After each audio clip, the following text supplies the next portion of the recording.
Binawian ng buhay ang 62 taong gulang na pasahero sa isang aksidente sa Turil, Davao City matapos mawalan ng kontrol ang tricycle na sinasakyan niya dahil sa asong gala na biglang tumawid sa kalsada.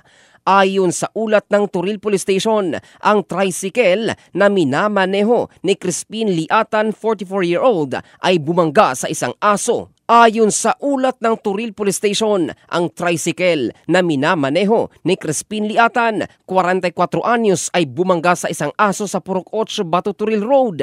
Batay sa video, lumihis ang sasakyan sa kabilang linya at nasagasaan ng asong gala.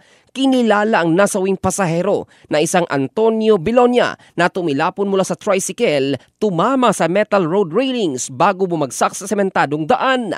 Agad itong nasawi dahil sa matinding impact, samantala nagtamo naman ng maliliit na sugat ang driver na si Crispin.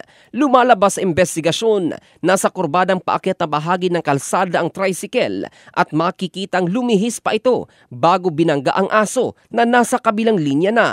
Kaugnay nito, hinihikayat naman ng mga otoridad ang mga motorista na maging mas maingat at maagap sa pagmamaneho, habang pinaalalahanan din ang mga may-ari ng aso na huwag hayaang paggala-gala sa daan dahil maaring pagmulan ito ng aksidente. In the heart of changing lives, ito si Joel Candado ng Brigada News Philippines, the Music and News Authority.